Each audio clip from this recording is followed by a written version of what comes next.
A lot of it is recorded, so all I have to do is really just edit a whole bunch of it, and then the next video should be out. So if I'm not lazy, it'll release very soon.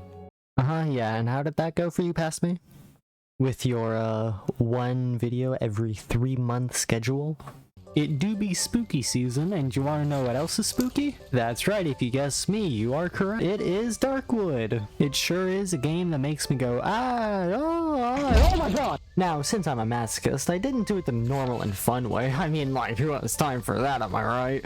I've got to do it in the I'm gonna goddamn die every 5 goddamn seconds way, so on to the video!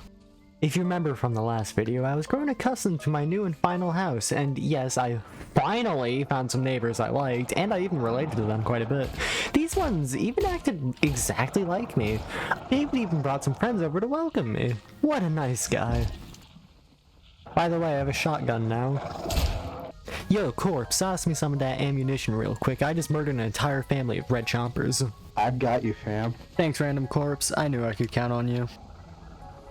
Wait, aren't you dead? Now, guns can handle a lot of issues, but they cannot cure poisonous mushrooms, which is weird and totally unrealistic, so 0 out of 10 would not recommend Darkwood. So I had to solve this issue the normal and bland way and drink an antidote, and I thought, wow, that's a great idea to crush all the mushrooms around my house, so I go ahead and do that. Don't look at my health bar, because, like, yeah, I don't play the game. Definitely don't, don't look at the health bar, please. Other than the occasional red chomper, or the occasional mag off of the random corpse, nothing really happens now at this point. I mean, of course there's plot relevance and all that, but now a lot of this gameplay is going to be skipped over just because nothing, like, it's just going to be the same bland joke of, oh hey, look at that chomper, oh god, oh no.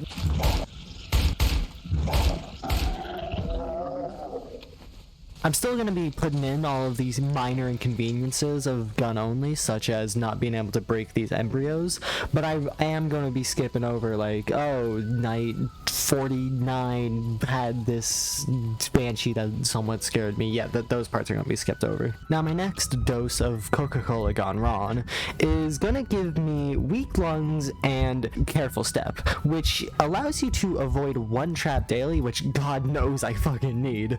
But weak lungs is interesting for gun only because I'm kind of not gonna be affected by it. Now, you'd expect it to affect your damage all around, but bullets are weirdly enough not affected, which does make sense. But even then, if they were affected, I'm kind of never low on stamina unless I'm just in a situation where I run away. So this is really just an absolute win. Now, we're in another dream sequence, but what's weird about this one is that I've never actually seen this one throughout the 5 other playthroughs. So yes, you are given an axe, and yes, I did try to fight with it. Just know that this really did not affect the overall outcome of any of this, and this technically didn't exist in the real world, so I'm not counting this as run failed, but you can if you want to.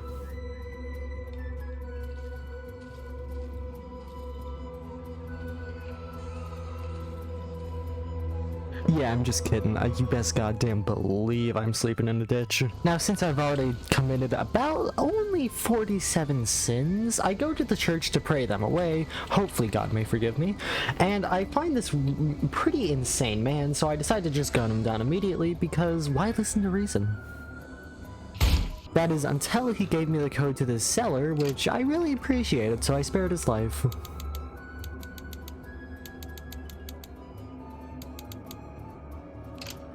One of few who will be spared this run. Oh, well, this looks fun. I'm gonna leave now.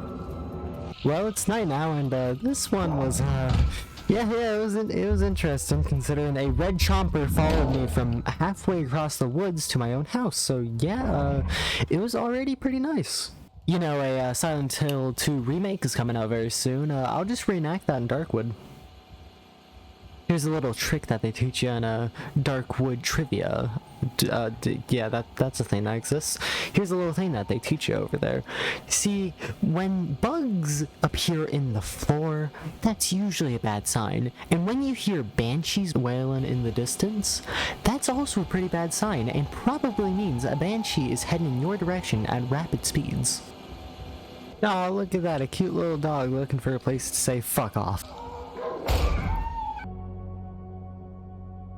In case you're wondering what I usually buy after every time I survive a night, I always go for one handgun magazine, one shotgun shell, and if there is a mushroom in stock, I do also go for that. Now, dying to dogs is basically a specialty of mine now, but dying to stray dogs on a windowsill is something brand new to me. Now, doing the wolf's quest was quite interesting. You see, I've done it before, but every time it's still quite a treat to go through it. But he just killed the only person that's just about as ugly as me. This bitch gonna die. That is, of course, after he gives me a free rifle, which is a powerful weapon, but handgun and shotgun are still pretty solid. But of course, that would have to wait till after I was teleported to the doctor's house, because I did not want to walk all the way there.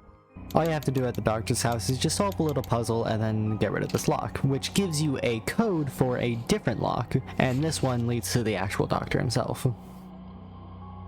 Also, you don't have to if you don't want to, but you can kill this man if you want to for a key to a hut. I've never actually explored the hut, so I have no idea if there's anything good in it, but you might as well. It's free murder.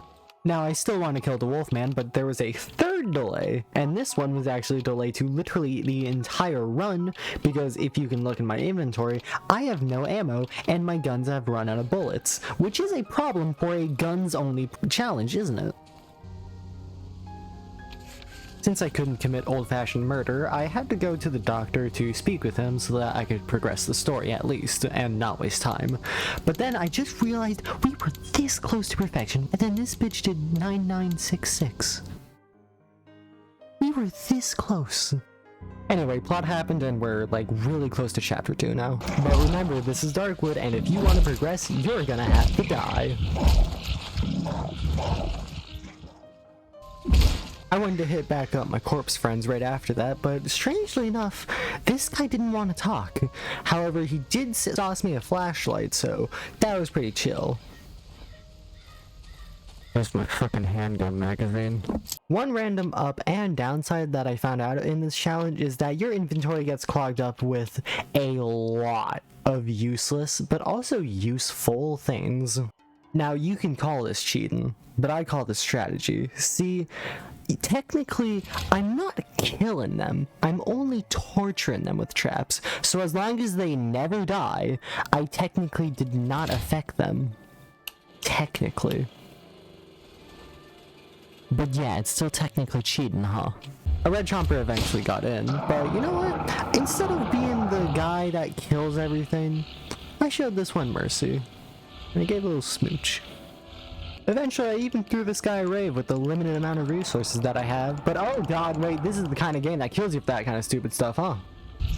Indeed it is. Indeed it is.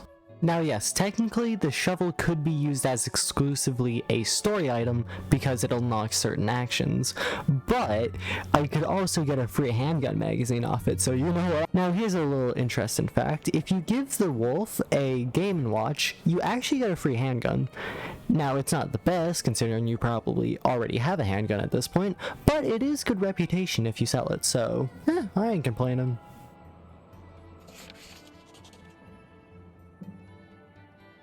Now you know that part of the video where I said I'm gonna kill the wolf because he killed that one person that was almost as ugly as me? Well, that kind of wasn't a joke.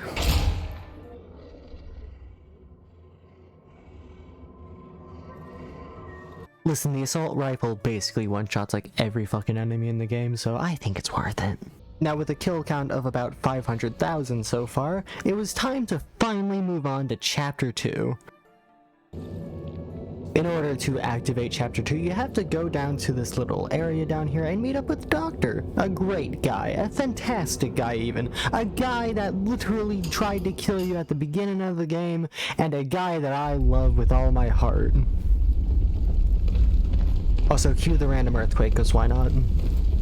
Now, despite me never seeing this man in my life, knowing me, I probably shot this man on accident, and this bullet probably just got stuck in him.